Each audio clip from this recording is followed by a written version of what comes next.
Alam niya siguro na talagang baka may problema. Kanya for the first time in the history na isang mataas na opisyal at Vice President at that ay magpapadala ng video doon sa United Nations para sirain ang ating bayan. Siraan ang ating bayan. Ayan po ay hindi po katanggap-tanggap sa akin yan at siguro naman yan ay nakita nung ating mga mamamayan na siya na mismo ang sumisira sa ating bayan. Malaki po ang epekto niyan. Yung ginawa niya yan, siyempre masama ang ipinipinta sa ating bayan at hindi naman ganun talaga ang sitwasyon. Sir, you think this is grounds na? This is viable grounds na call for impeachment? Hindi, pinag-aaralan ko pa rin dahil ayaw ko na sugod ako ng sugod ay hindi ko naman kayang patunayan. Pero para sa akin, kaya pinag-aaralan ko yung kanyang pagpapadala ng video na pinapalabas ngayon sa United Nations kung ito ba ay betrayal of public trust. No? So, sa oras na kumpleto na po yung research natin, dahil bilang abogado, ayaw ko rin yung magcha-charge tayo tapos hindi natin kayang i-prove doon sa impeachment court. Siyempre sila lalabas din po kasi nila na binabato rin po sa atin yung EJK, di po ba? So ano po yung masasabi po nila? Yung EJK na yan, hindi naman talagang napatunayan yan eh. Yun ay totoo, maraming mga namamatay, ano? Kanya lang, hindi mo naman pwedeng i-charge lahat yan sa gobyerno.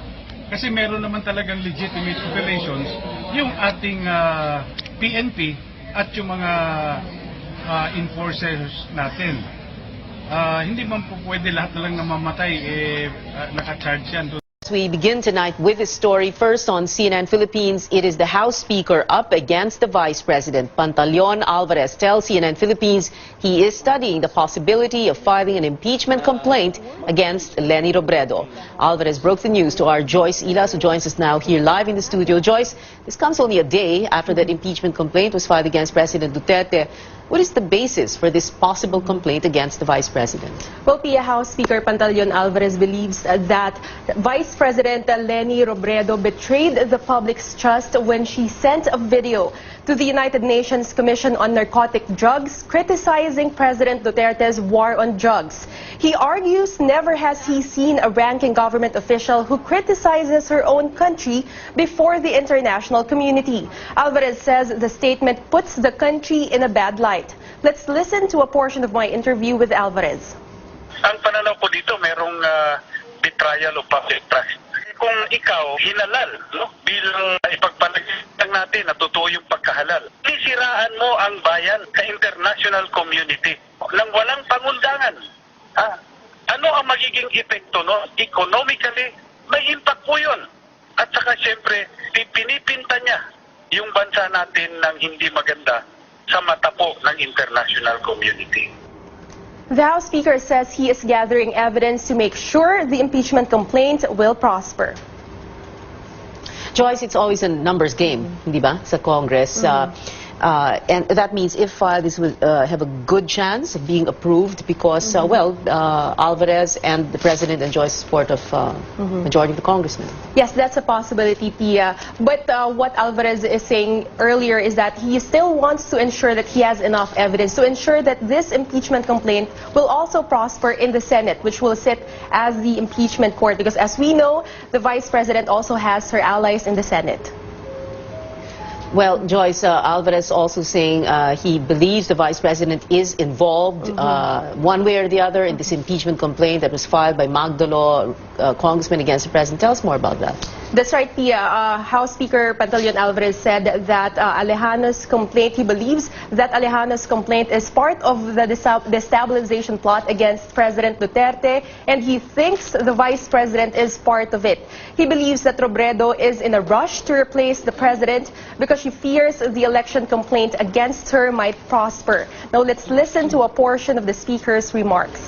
Ito, tingin ko ay medyo nagmamadali ito upang sa ganun ay maluklok siya dyan sa pwesto ni Pangulong Duterte. Dahil nga mukhang palagay ko natatakot siya na pagbibigyan yung petisyon na bilangin yung mga balota noong nakaraang eleksyon. Dahil alam naman niya sa siguro sa loob-loob niya na talagang ipinanalo siya hindi ng taong bayan kundi ng makina. This is in contrast to what the president earlier said. He believes Robredo is not part of the destabilization plot. I asked Alvarez about this and he just said he does not agree with the president. House Speaker Alvarez also says he has yet to talk with the president since Alejano filed the impeachment complaint. Joyce Hilas, they're keeping tabs on many stories happening at the House of Representatives. CNN Philippines is trying to reach the Vice President for comment. Naniniwala si House Speaker Pantaleon Alvarez na may kinalaman si Vice President Leni Robredo sa impeachment complaint laban kay Pangulong Duterte. Kaya ang bise, balak ding ipa-impeach ng mga kaalyado ng Pangulo. May report si Tina Panganiban Perez. Pinag-aaralan na raw ni Speaker Pantaleon Alvarez ang video na ito na binigay ni Vice President Leni Robredo sa United Nations. Sa mensahe ni Robredo, pinunan niya mga patayang nagaganap sa bansa, pati ang war on drugs ng gobyerno. Betrayal of public trust daw ang nakikita ng Speaker na ginawa ni Robredo. Pero ayon kay Alvarez, pag-aaralan pa nila kung mauuwi ito sa impeachment complaint laban kay Robredo. Ayon pa kay Alvarez, ang ginawa raw na ito ni Robredo, isama pa ang impeachment complaint na inihain ni Magdalo Congressman Gary Alejano laban kay Pangulong Duterte, bahagi raw ng mas malaking plano laban sa gobyerno. Maliwanag na maliwanag po. Nakita mo naman po natin na kahit na doon sa United Nations ay nagpadala pa siya ng tape. Sa tingin ko talagang walang basihan at ito ay nagmamadali lamang dahil malamang natatakot siya na pag binilang yung resulta nung eleksyon ay talagang hindi iaabot. Are we saying, Speaker, na ito pong impeachment complaint may direct hand si VP Leni dito? Ay, definitely yes. Dahil sino ba magbe-benefit dyan?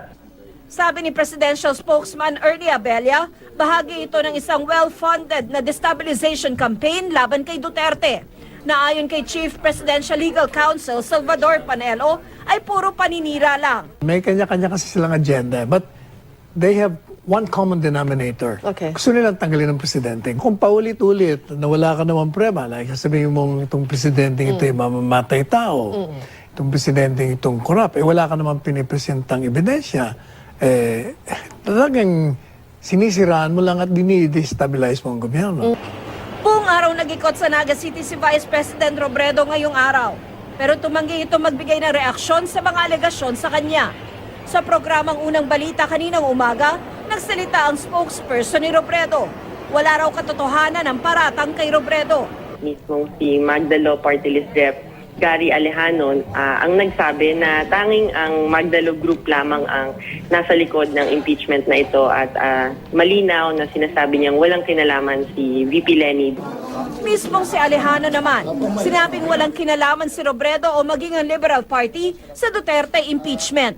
Hindi rin daw totoong bahagi ng destabilization plot ang inihain niyang impeachment complaint. Doon sa aming opening statements kahapon, sinabi po natin maliwanag na wala pong extra legal ho dito. Lahat ho ay legal.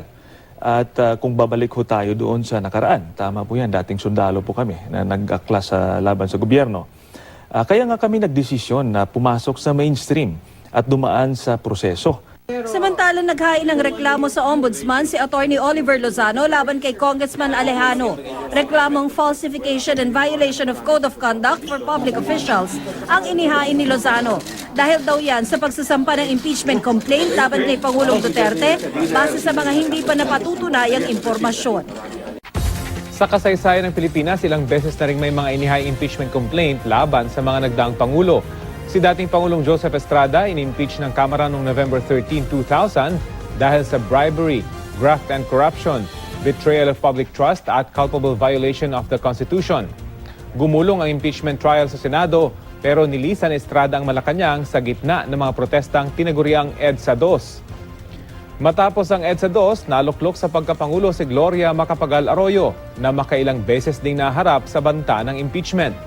Mula 2005 hanggang 2008, sinampahan si Arroyo ng impeachment complaints na nagugat sa ilang issue tulad ng Hello Garci controversy, manumalyang NBN-ZTE deal at fertilizer fund scam. Wala sa mga ito ang nakalusot sa Kamara. 4 na impeachment complaint naman ang inihain laban kay dating Pangulong Benigno Aquino III dahil naman sa kinukwestyong Disbursement Acceleration Program at sa pagsasabata sa Enhanced Defense Cooperation Agreement sa pagitan ng Pilipinas at Amerika o ang EDCA. Wala pang opisyal na bilang ang tinuguriang supermajority sa Kamara ngayong naharap sa unang impeachment complaint si Pangulong Rodrigo Duterte. Pero kung pagbabasehan na naging botohan sa death penalty bill na isinulong ng administrasyon, malaki ang lamang ng mga pumabor dito na mahigit 200 kongresista habang mahigit 50 lang ang kumontra rito.